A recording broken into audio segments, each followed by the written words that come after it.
শুরু করছে কালো জাদু গল্পের পার্ট 2। আস্তে আস্তে সেই লোকটির প্রেমিকা মানসিকভাবে ধ্বংস হয়ে যেতে থাকে।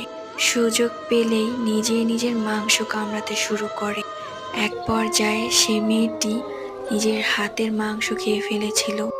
তারপর ওকে হাসপাতালে ভর্তি করা হয়। সেখানেও বাকি নার্সদের সে কামড়াতে শুরু করে।